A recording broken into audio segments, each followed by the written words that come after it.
Chapter 9. A Framework for the Expression of Greatness. The men who are great live with that which is substantial, they do not stay with that which is superficial.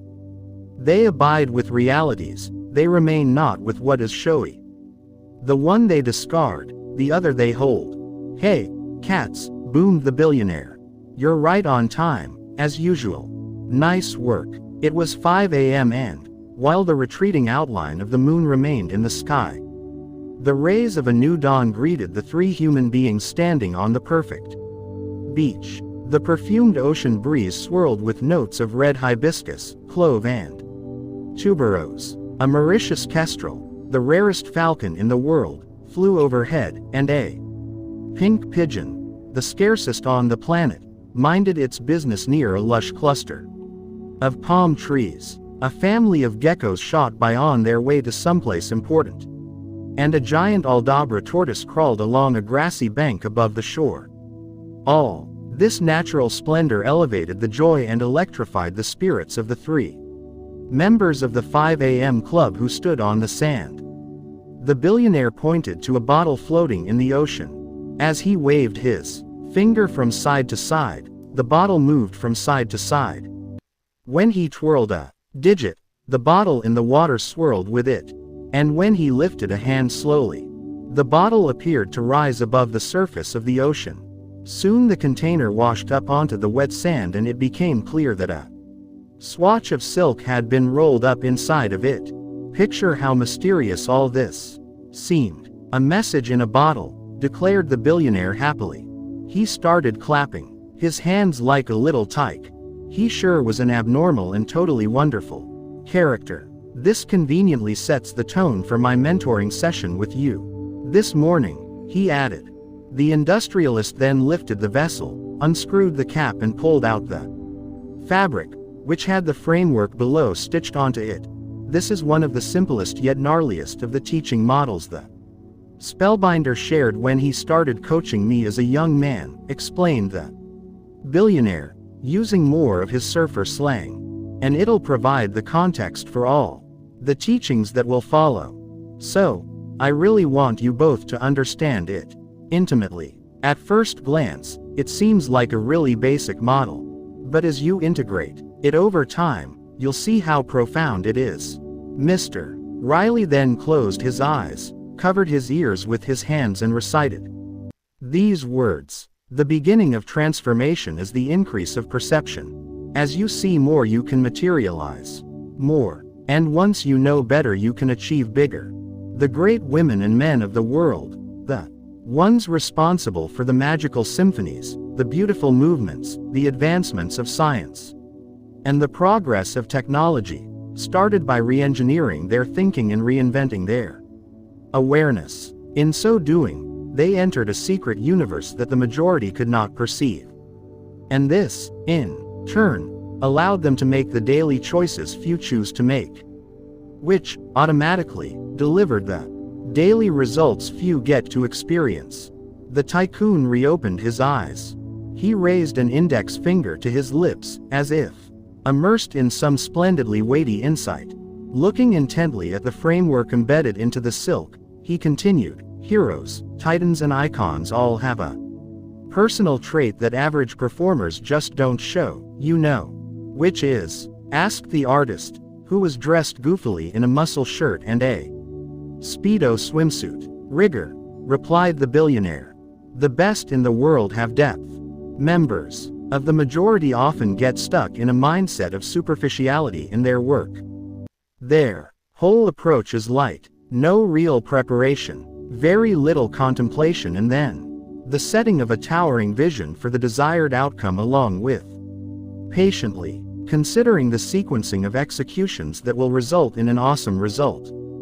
The 95% of performers don't invest painstaking attention into the tiniest of details and fail to refine the smallest of finishes like the great masters do. For most people, the truth is that it's all about the path of least resistance.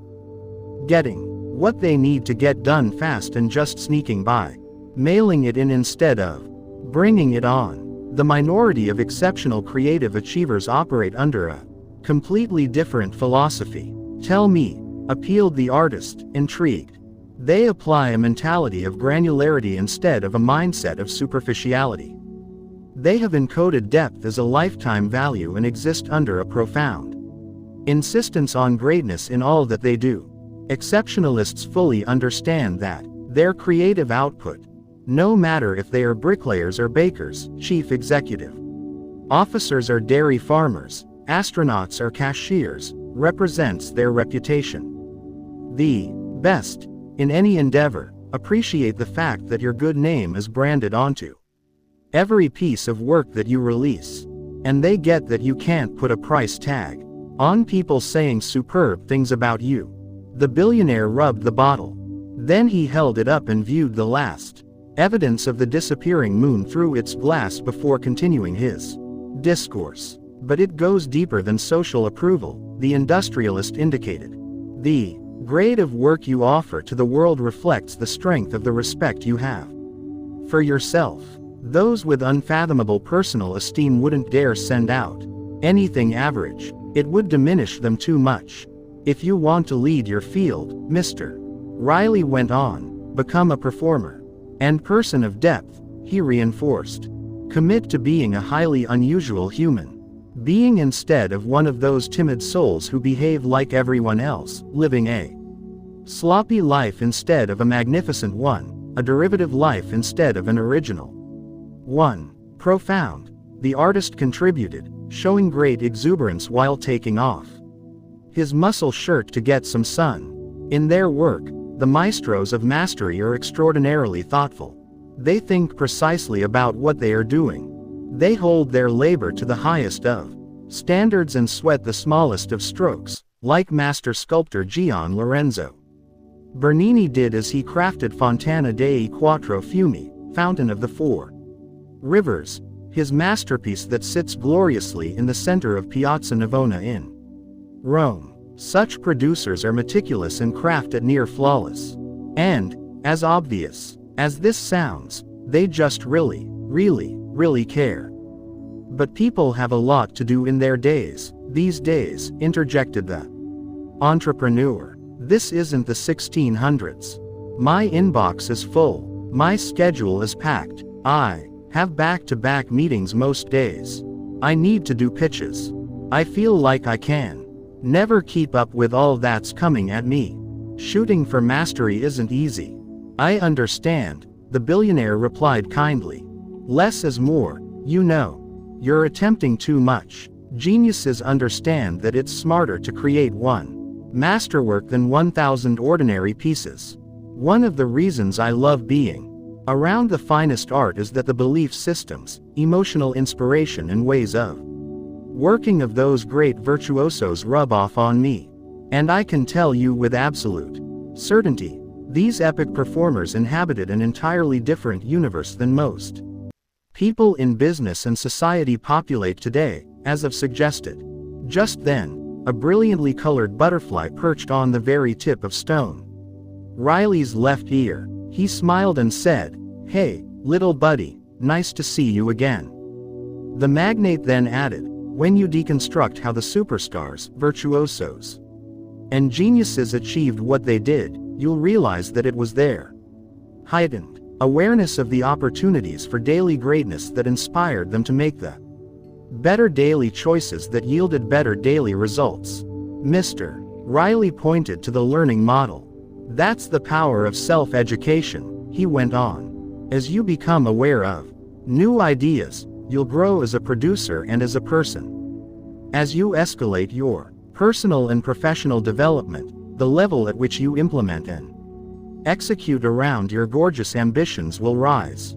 And, of course, as your ability to make your dreams and visions into reality increases, you'll be rewarded with greater income and higher impact." The magnate spoke as he tapped a finger onto step 3 of the diagram.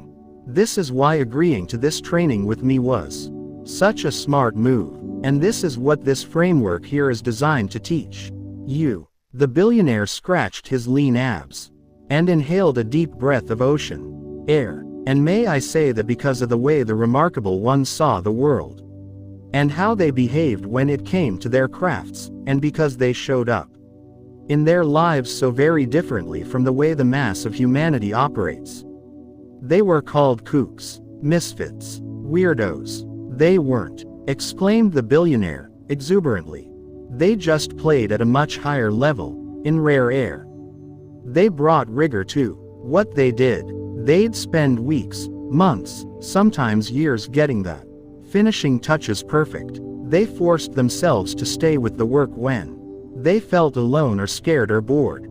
They persisted in the translation of their heroic visions into everyday reality when they were misunderstood, ridiculed and even attacked. God, I admire the great geniuses of the world. I really do. The further a society drifts from the truth, the more it will hate those that speak it, offered the artist succinctly. The entrepreneur looked at him as she began to rub a bracelet on her wrist. George Orwell said that, he pronounced. And, whenever you are creating beauty around you, you are restoring your own soul, the artist carried on. Alice Walker said that, the masters produce in a way that ordinary workers would label as obsessive, expounded the industrialist. But the reality of remarkability is that, what the 95% of performers call picky behavior surrounding an important project, the top 5% of creators know is simply the price of admission for world class. Here, look at the model again so we can bring even more precision to your understanding around it, instructed the billionaire as he touched the diagram on the piece of silk. The majority of people on the planet today really are trapped in superficiality, he confirmed. Superficial understanding of their power to rise. Superficial intimacy with the possibilities of their potential. Superficial knowledge of the neurobiology of mastery, the daily routines of the world. Builders and the very ambitions they wish to prioritize the remainder of their lives around. The majority is stuck in vague, imprecise thinking.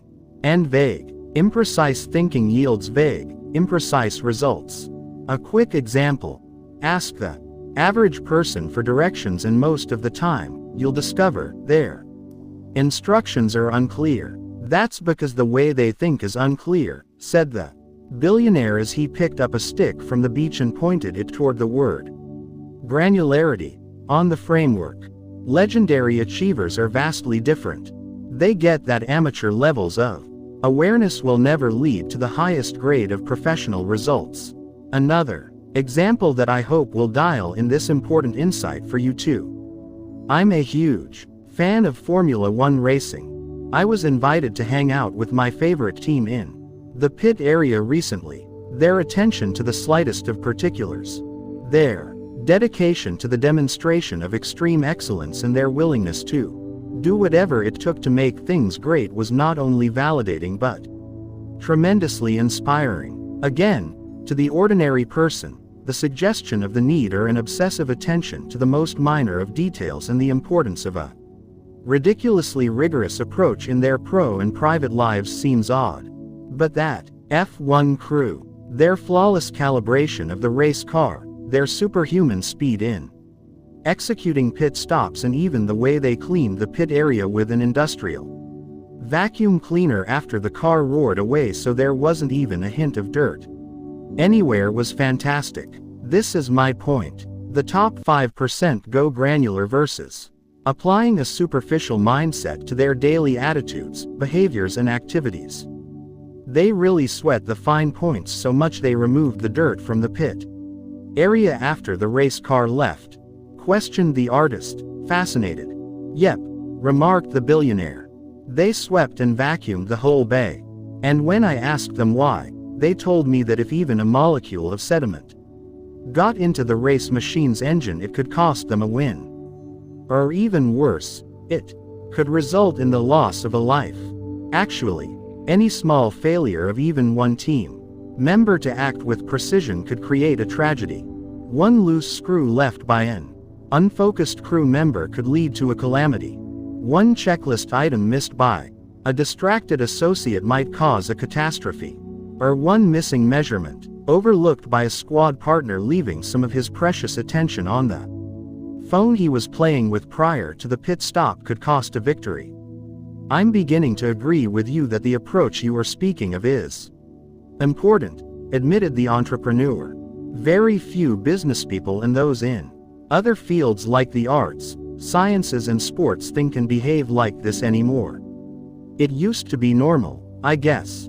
Developing high awareness around the things that we do and having a painstaking approach to making our work perfect. Refining the details, sweating the little points, producing with precision rather than being unprofessional and careless, underpromising and overdelivering, taking immense pride in our craft, going deep and embracing, to use your words, granularity versus superficiality. I must give credit where it's due, said the billionaire humbly.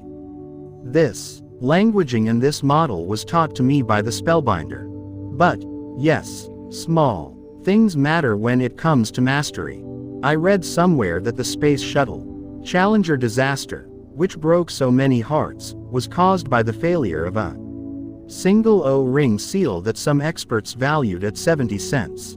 A horrific ending of lives was caused by a flaw around what appeared to be an insignificant detail. This all makes me think of the Dutch genius Vermeer, the artist. Contributed. He was a painter who pursued work of the highest quality. He experimented with different techniques that would allow natural light to fall in a way that made his art look three-dimensional. There was such a depth to what he created, such attractiveness to each stroke and such refinement in every move. So, I agree too. The average artist has a really light, basic, impatient approach to air painting. Their focus is more on the cash than on the craft. Their attention is on the fame, not the finesse. I guess that because of this, they never build the higher awareness and acumen that will help them make the better choices that will give them the better results that will make them the legends of their fields. I'm starting to get how powerful this simple model is. I love Vermeer's woman in blue reading a letter and, of course, girl with a pearl earring, said the billionaire, cementing the fact that he appreciated great art. I love this insight that you're sharing with us, observed the entrepreneur as her eyes widened. She then grasped the artist's hand. Mr. Riley winked. I knew this was coming, he muttered with obvious happiness on seeing their growing romantic connection. He closed his eyes, once again. The butterfly was still sitting on the ear of the eccentric tycoon. As it flapped its exotic, colored wings, Mr. Riley spoke these words from the mighty poet Rumi. Gamble everything for love, if you are a true human being. If not, leave this gathering. Half-heartedness doesn't reach into majesty. Can I ask you a question? Wondered the entrepreneur. Absolutely, replied the billionaire. How does this philosophy of rigor and granularity play out in personal relationships? Not well, was the candid reply of the shirtless baron. The spellbinder schooled me on a concept called the dark side of genius. Basically, the idea is that every human gift comes with a downside, and the very quality that makes you special in one area is the same one that makes you a misfit in another. The reality is that many of the great virtuosos of the world had messy private lives. The very gifts of seeing a vision few else could see, holding themselves to the absolute highest of standards, being content alone for long stretches of time as they worked monomaniacally detailing the most minor points on their projects, behaving relentlessly in following through on their masterpieces, acting with rarely seen self-discipline and listening to their hearts while ignoring their critics. Made personal relationships hard. They were misunderstood and seen as difficult, and different, rigid, and unbalanced. The billionaire then fell to the sand and started doing more push-ups at a ferocious pace. Next, while staring at a white dove that glided over the roof of his oceanside home, he did 20 burpees. Then he carried on, and many of these legends of creativity, productivity and world-class performance were out of balance, the magnate stated. They were perfectionists, mavericks and fanatics. This is the dark side of genius. The Very things that make you amazing at your craft can devastate your home life. Just telling you cats the truth, observed the billionaire as he sipped from a water bottle that had tiny lettering on it. If you looked at it closely and carefully, here's what you'd read. Philip of Macedonia in a message to Sparta. You are advised to submit without further delay, for if I bring my army into your land, I will destroy your farms, slay your people and raze your city. Sparta's reply. If, but just because your gifts have downsides to them doesn't mean you shouldn't express them, expounded the billionaire energetically. You just need to develop awareness around where they can lead you into trouble in your personal life and then manage those traps. And this brings me beautifully back to this morning's learning model that really does set the stage for everything you'll learn about the transformational value of the 5 a.m. club, and how to lock it in. As an enduring habit, the industrialist bent down, picked up a sea-worn stick and touched it to the silk swatch. Please always remember the core maxim for elite performance that this framework for personal greatness has been built around. With better daily awareness you can make better daily choices, and with better daily choices, you'll start seeing better daily results. The Spellbinder calls this the 3-step success formula. C. With better awareness of your natural ability to achieve great things, for example, or on how installing the 5 a.m. method into your morning routine will upgrade your productivity, you'll rise from the community of superficiality that currently dominates the earth up into the society of granularity. This heightened level of insight and consciousness will then optimize your daily decisions. And, logically, once you get your daily choices right, you'll accelerate your leadership, accomplishment and impact dramatically. Because it's your decisions that make your results. For one of our coaching sessions, the billionaire continued, the Spellbinder and I met in Lucerne, Switzerland.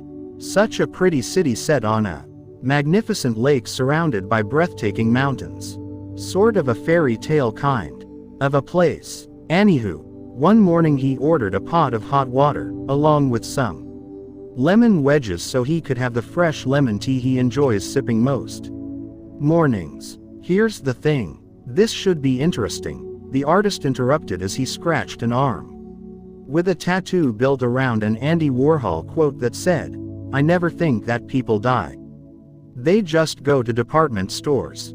The tray arrived, the billionaire went on. Perfect silverware, excellent china, everything calibrated to the highest order. And get this, whoever cut the lemons in the kitchen exercised the deep craft rigor essential to sustained mastery by actually going the extra mile and carving the seeds out of the wedges. Amazing, right? The billionaire began to do the same quirky dance that he did at the conference center. Then he stopped. The entrepreneur and the artist shook their heads. A pretty uncommon level of care and attention to detail in a world of such superficiality and performers stuck in apathy, said the entrepreneur, pretending not to be distracted by the moguls dancing. The Spellbinder calls the phenomenon pervading commerce these days the collective deprofessionalization of business, noted the billionaire. People who should be working, delighting customers, showcasing extraordinary skills, unlocking otherworldly value for their organizations so both they and their firms experience success are watching inane videos on their phones, shopping online for shoes or scrolling through their social feeds. I've never seen people so disengaged at work, so checked out and so exhausted. And I've never seen people making so many mistakes. The billionaire pointed the crooked stick at the 3-step success formula. Again, de-seeding the lemon wedges is a fine metaphor to challenge you to consistently make the shift from superficiality to granularity. Real rigor in terms of your approach to not only what you do at work but how you operate in your private life. True depth as it relates to how you think, behave and deliver. Healthy perfectionism, and an unyielding quest to be the best that you are capable of becoming is what I'm suggesting to you two good folks here on this Awesome beach. This will give you what the spellbinder calls a GCA. Gargantuan competitive advantage. It's never been so easy to own the sport in business today because so few performers are doing the things required to reach industry dominance. Mastery is a rarity, and people who play at a brilliant level are a scarcity. So, the field is yours. If you show up the way I'm encouraging you to show up. Here's the powerful insight. There's a ton of competition at ordinary, but there's almost none at extraordinary. There's never been such a glamorous opportunity to become peerless because so few people are dedicated to world class in this age of such scattered focus, eroded values and deteriorated faith in ourselves along with the inherent primal power we hold. How often do you meet someone at a store or in a restaurant who is fully present, astoundingly polite, unusually knowledgeable, full of enthusiasm, incredibly hardworking, intensely imaginative, noticeably inventive and gasp-worthily great at what they do? Almost never. Right. Yes. Acknowledge the entrepreneur. I'd have to interview thousands of people to find one treasure like this. So, you cats have a GCA. Lucky you, shouted the billionaire. You can pretty much dominate your fields because so few are like this now. Raise your commitment, step up your standards, and then get busy on hardwiring in this way of being as your default. And that's really important. You have to optimize daily. Consistency really is the DNA of mastery. And small, daily, seemingly insignificant improvements when done consistently over time yield staggering results. Please remember that great companies and wonderful lives don't happen by sudden revolution. Nope. They materialize via incremental evolution. Tiny, daily wins and iterations stack into outcomes of excellence over the long term. But few of us have the patience these days to endure the long game. As a result, not many of us ever become legends. All this information is fantastic and so valuable for my art, the artist said, gratefully as he put his shirt back on. Wonderful to hear, acknowledged the billionaire. Look, I know that you both have experienced a ton of learning in a very short time. I understand that getting up early is a new skill you're installing in everything you've heard about chasing greatness, leaving the crowd, relinquishing average and renouncing ordinary is probably overwhelming. So just breathe and relax. Please. Exceptionalism is a journey. Virtuosity is a voyage. Rome wasn't built in a day. Right, agreed the artist. Definitely, accepted the entrepreneur. And I also get that rising into the more pure reaches of your superior strengths and most sovereign human gifts is an uncomfortable and scary process. I've been through it, and the rewards that are on their way to you as you remain dedicated to learning the 5 a.m. method are worth more than any amount of money, fame and worldly power you'll ever have. And what I've taught you today is a necessary component to the system for waking before daybreak and preparing yourself to be an elite achiever and luminous human being that we'll go much deeper into in our upcoming sessions together. I guess what I really want to say before I let you cats go for this morning, so you can go have some fun, is that while growth as a producer and as a person can be hard, it truly is the finest work a human being can ever do. And fully remember that you are most alive when your heart beats quickest. And we are most awake when our fears scream loudest. So, we need to keep going ahead, right? Confirmed the entrepreneur as a lovely ocean breeze washed through her brown hair. Absolutely, said the tycoon. All shadows of insecurity dissolve in the warm glow of persistency. Okay, one last example about assuming a rigorous approach in your professional and home life and gaining a GCA by going all granular on important projects, around essential skills and during meaningful activities. After that, I'd love for you two to go swimming, snorkeling and sunbathing.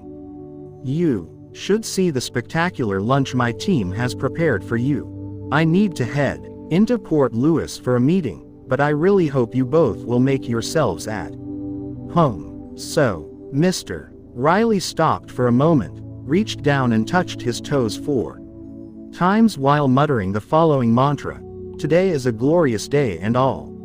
Live it at excellence, with boundless enthusiasm and limitless integrity, true to my visions and with a heart full of love." I remember reading an article, the billionaire continued, where the CEO of Moncler, the Italian fashion company, was asked what his favorite food was. He replied it was spaghetti pomodoro. Then he shared that while this dish seems strikingly simple to prepare as it's only pasta, fresh tomatoes, olive oil and basil, the executive remarked that to get the calibration correct takes unusual expertise and uncommon prowess. That's an important word for all three of us to keep top of mind as we tighten up our A games, elevate our performance and accelerate our contribution to the world. Calibration. Dialing in the finest of attitudes and refining the littlest of details is what granularity and ascension into the orbit of your inherent genius, and a life magically lived, is all about. The eccentric magnate then placed the piece of silk from the bottle into a pocket of his shorts, and vanished.